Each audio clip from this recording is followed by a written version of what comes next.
नमस्कार, मैं आरबी सिंह यादव और आप देख रहे हैं मेरा YouTube channel RB Singh Yadav editor.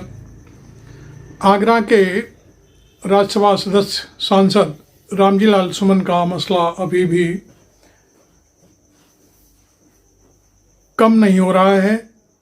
इस पर ज़बरदस्त राजनीति हो रही है। मैं अभी एक अखबार देख रहा था जिसमें एक अधिवक्ता ने अखिलेश यादव और रामजी लाल सुमन पर एक मुकदमा शायद दीवानी कचहरी में डाला है। उस अखबार में उसकी कोई एक कटिंग देखी मैंने, तो सोचा आपको बता दूं। खैर, कई जगह और चीज़ें आई सामने। फतेहाबाद तहसील में सुमन का पुतला जलाया गया और चारों तरफ अपनी बातें कहने के लिए हर कोई स्वतंत्र है और उसी स्वतंत्रता के तहत सारे काम चल रहे हैं। एक वीडियो हमने पहले आपको दिखाया था जो इस सारी घटना का जो कारगुजारी करने वाला एक व्यक्ति है, वो उसका भी एक छोटी सी क्लिपिंग मैं इस वीडियो में दिखाऊंगा आपको। उसने अपने आप को कहा है कि मेरे ऊपर हमला हुआ और ये वो तमाम। वो उस पर उसकी एक पोस्ट देख रहा था मैं फेसबुक पर, तो उसमें बहुत सारी चीज़ें सामने आ रही हैं। कोई कुछ कह रहा है, कोई कुछ कह रहा है। कोई कह रहा है कि उसने जो शर्ट पे खून के धब्बे दिखाने की बात कह रहा है वो सॉस डाली हुई है। कोई रूह अफ़ज़ा पटक लिया है थोड़ा बहुत, जिससे वो ऐसा लगे कि खून है। और कोई कुछ कह रहा है पुलिस से बचने के लिए। कई जगह वो एक और चीज़ें सामने आ रही हैं उस व्यक्ति के लिए कि वो बाइक चोरी में भी पकड़ा गया था, थाने में नीचे गर्दन करके बैठा हुआ है। वो सारी चीज़ें हैं। जब देखिए कोई कार्यक्रम होता है, कोई बात होती है, तो उसके सारे गड़े मुर्दे उखाड़े जाते हैं। अब मैं इस बात को यहीं छोड़ करके अब मैं भारतीय जनता पार्टी की पॉलिटिक्स की तरफ चलता हूं। भारतीय जनता पार्टी को जाटव समुदाय से भारी मात्रा में वोट मिलता है। इसके पीछे एक नहीं तमाम कारण हैं। 1995 के आसपास 94 और 95 के बीच में मायावती और मुलायम सिंह के बीच जो झगड़ा हुआ था, उसमें जब मायावती अपने 40 विधायकों को लेकर के अलग हुई थी, तब आरएसएस ने उनका पूरा साथ दिया और उनको अपनी पार्टी का समर्थन करते हुए मुख्यमंत्री बनवाया। शायद जाटव समुदाय उनके इन एहसानों को चुकाने के लिए आज भी उन्हें वोट करता है और करता है। ऐसा नहीं कि नहीं करता है। मैं एक बात और बता दूं कि आगरा तो ख़ास तौर पर करता है। आगरा में बेबी रानी मौर्य 2 बार मेयर रही आगरा की। इस समय वो आगरा पूरब से विधायक हैं और मिनिस्टर भी हैं राज्य सरकार में। तो ये नहीं कहा जा सकता कि जाटव समुदाय बीजेपी को वोट नहीं देता। जीएस धर्मेश हैं, वो छावनी से विधायक भी हैं। अब कहीं ऐसा ना हो जाए कि ये जो जाटव समुदाय है या जाटव बिरादरी है जो भारतीय जनता पार्टी को वोट देती है, रामजी लाल सुमन के ऊपर जो अटैक हुआ है वो बहुत गंभीर मसला है। इसको लेकर के देखिए होता क्या है कि ये जातिगत जो बातें होती हैं सब भावना से जुड़ी हुई होती हैं। भावनाओं में बह कर के आदमी बहुत कुछ उलट पुलट भी कर देता है। जैसे काशीराम और मुलायम सिंह यादव एक हुए थे, तब जाटव समुदाय और यादव समुदाय एक था, ऊपर से मुसलमान, और इस तरह से करीब 50% के आसपास की आबादी से उन्होंने सरकार बना ली 93 में। ऐसे ही जाटव समुदाय की जो नेता मायावती हैं, मुलायम सिंह के बीच जब झगड़ा हुआ तो वहाँ भी उस चीज़ को शायद आज भी जाटव समुदाय अपने दिल में लगाए बैठा है कि मुलायम सिंह की पार्टी जाटवों की रहनुमा कभी नहीं हो सकती। ये बिल्कुल एक साफ सी बात है। ये उनके दिमाग में है, दिल में है। मुलायम सिंह यादव के जीवित रहते अखिलेश यादव ने मायावती को अपने साथ लाने के लिए पिछले दौर में समझौता भी किया, लेकिन वो समझौता बिल्कुल सिरे नहीं चढ़ा। आपको मालूम है कि लोकसभा के चुनाव में 10 सीटें मायावती को आई, चूँकि यादव समुदाय और मुसलमानों ने पूर्व वोट दिया, जिससे 10 सीटें यूपी में जीती मायावती। और जाटव समुदाय के दिल और दिमाग में वही खुन्नस थी जो मायावती पर मुलायम सिंह यादव के सरकार में अटैक हुआ था। वो आज भी यादव समुदाय को या समाजवादी पार्टी को वोट देने के लिए किसी भी सूरत में राजी नहीं है। अब मैं दूसरी तरफ चलता हूँ। रामजीलाल सुमन एक समाजवादी विचारक हैं और नेता भी हैं। वो बहुत अच्छे वक्ता हैं और ठोस राजनीति करते हैं। वो कभी किसी की जाति और फसाद से में रह कर के कभी पॉलिटिक्स नहीं करते। वो कई बारी फिरोजाबाद लोकसभा सीट से सांसद रहे। 89 में वो समाज कल्याण मंत्री रहे केंद्र में और बहुत बड़ी भूमिका रही उनकी। और तब से लेकर के वो कई बार फिर सांसद चुने गए। 1977 में वो पहली बार फिरोजाबाद लोकसभा से भी सांसद हुए थे। और इसके चलते फिर वो बीच में एकदम से गायब हो गए और 89 का जो चुनाव हुआ था लोकसभा का, उसमें भी वो फिर लोकसभा में चुन करके गए। अभी पिछला जब सीटों का जो बंटवारा हुआ या सीटें इधर से उधर हुई, तो वो आगरा सीट जो इस समय दलित समुदाय के लिए रिजर्व है, उस सीट से कई बार चुनाव लड़े, लेकिन यहाँ के जाटव समुदाय के लोगों ने, आगरा के खास तौर पर जाटव लोगों ने वोट नहीं दिया उनको और वो हमेशा चुनाव हारते रहे। जबकि फिरोजाबाद सीट पर मैं निश्चित तौर पर कह सकता हूं कि फिरोजाबाद सीट पर, शिकोहाबाद, फिरोजाबाद, ये सीटें ऐसी थी कि वहां पर यादव बाहुल्य इलाका था और सारा वोट रामजीलाल सुमन को मिलता था और वो जीतते थे। बाकी ठाकुर समुदाय भी उन्हें बहुत वोट देता था। खेरागढ़ हुआ, बाह हुआ, फतेहाबाद हुआ। तब और अब में बहुत फर्क आ चुका है।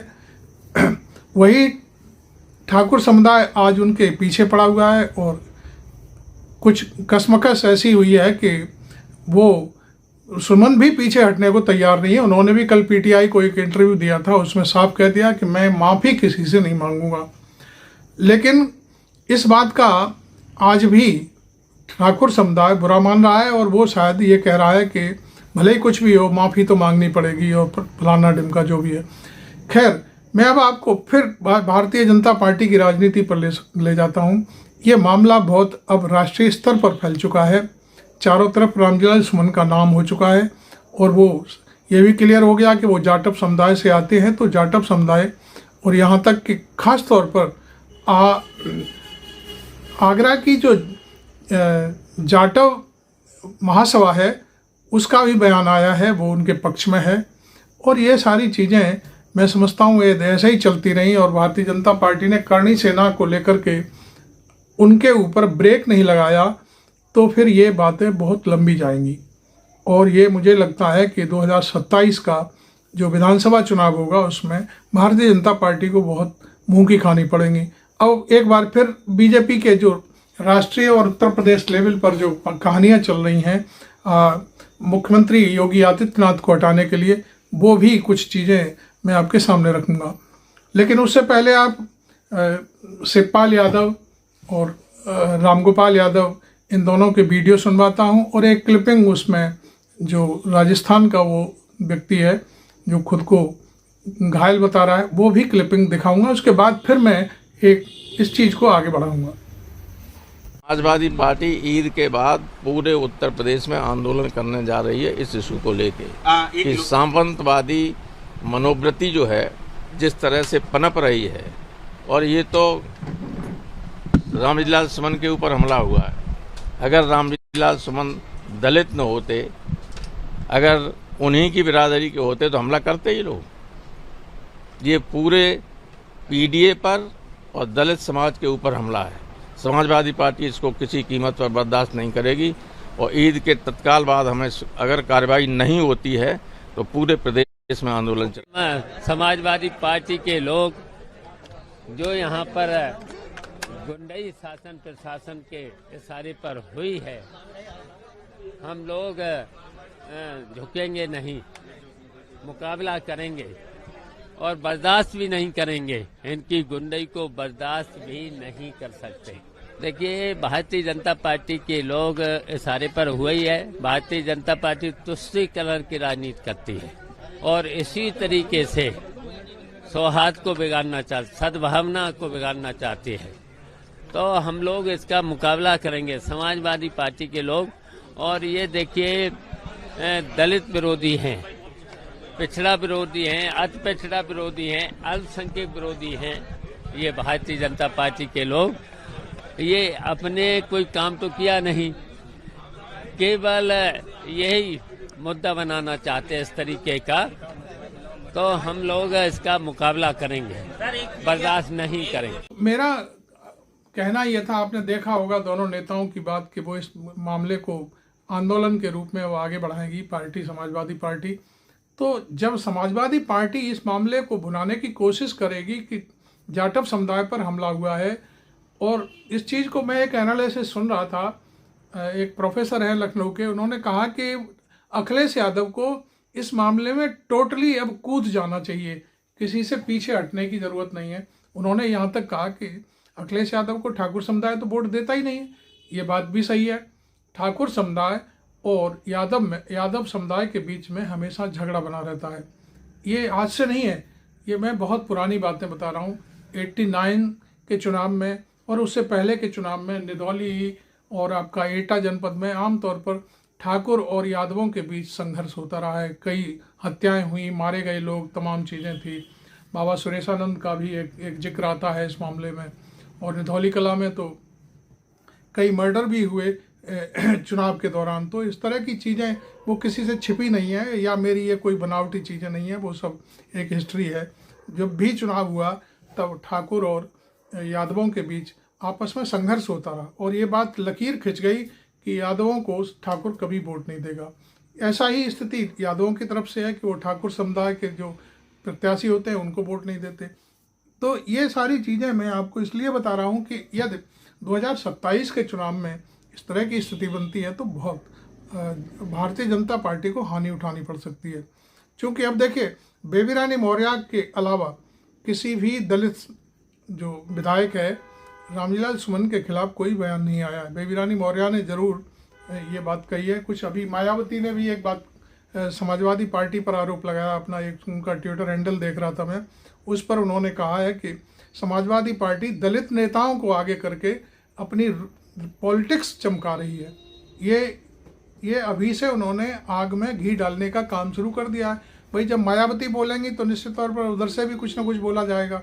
तो ये सारी चीज़ें उनको भी लग रहा है कि भाई दलितों का वोट कहीं ऐसा ना हो समाजवादी पार्टी खींच ले जाए। क्योंकि सुमन भी एक बड़े नेता हैं, राष्ट्रीय नेता हैं, राज्यसभा के सदस्य हैं, और वो बोलते हैं तो निश्चित तौर पर धुआंधार बोलते हैं। और एक चीज़ और मैं आपको बताऊं, रामजीलाल सुमन कभी मायावती के खिलाफ नहीं बोलते।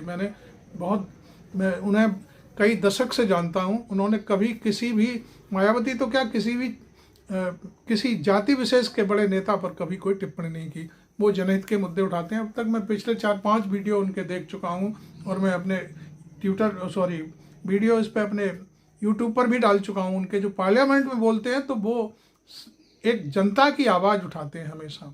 अभी पिछले दिनों उन्होंने रेलवे की ज़मीनों पर कई बारी बातें कहीं, और भी तमाम चीज़ें, किसानों के ऊपर बात करते हैं, लेकिन वो कभी इस तरह की बात नहीं करते। अब ये बात उन्होंने क्यों कही, ये एक पन्ना है। भारतीय जनता पार्टी निश्चित तौर पर मुसलमानों के खिलाफ राजनीति करती है, और उसका अपना एक एजेंडा है, उसे चलाती है, और उसे फ़ायदा होता है। हिंदू वोट उसके पक्ष में ध्रुवीकरण हो जाता है, और निश्चित तौर पर उसको बाकायदे वोट भी मिलता है। अब सवाल उठता है कि लोग मुगलों की औलाद कह रहे हैं मुसलमानों को, उन्हीं की पार्टी के लोग। ये सारी चीज़ें हुई, तब उन्होंने ये बात खोली। जब मुगलों की औलाद यहाँ पे हिंदुस्तान में रहने वाले मुसलमान हैं, तब सुमन ने ये बात उलट के कही कि भाई मुगलों को लाने वाला कौन था।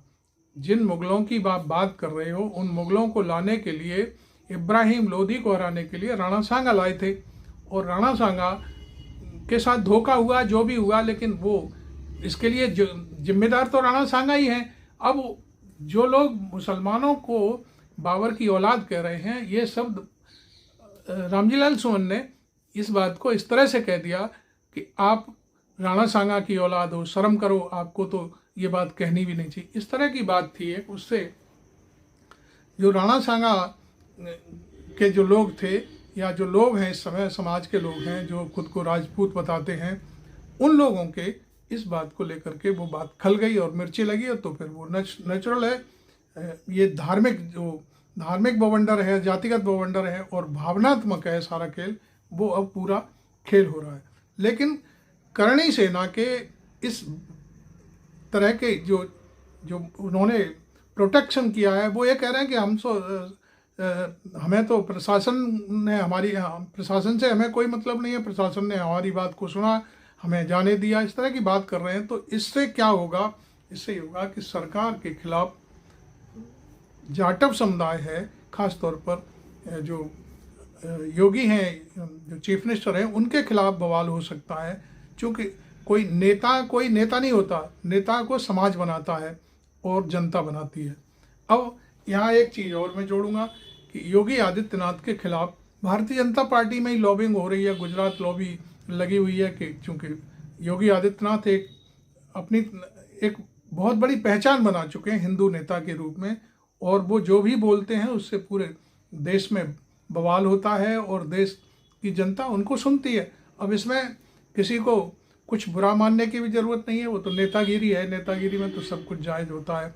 अभी उन्होंने राहुल गांधी को कह दिया वो नमूना है, इस तरह की भाषा उनकी है और वो उस भाषा के ज़रिए लोगों को बहलाते फुसलाते हैं या ये कहें कि अट्रैक्ट करते हैं। तो ये सारी चीज़ें हैं। अब बात उठ रही है कि भाई योगी आदित्यनाथ को चीफ मिनिस्टर के पद से हटाने के लिए किसी दलित की तलाश चल रही है। ये भीतर की बात मैं आपको बता रहा हूँ। एक तरफ दलित की तलाश चल रही है, दूसरी तरफ दलित नेता पर उन्हीं के आगरा में रहते हुए हमला हो जाता है। तो ये बड़ी एक जो तिकड़मबाजी वाली पॉलिटिक्स है, ये भाजपा को नुकसान पहुंचा सकती है। खैर, आपको वीडियो अच्छा लगा हो तो लाइक करिए और मेरे चैनल को सब्सक्राइब करिए, और नहीं भी करना हो तो मत करिए, मुझे कोई परवाह नहीं है।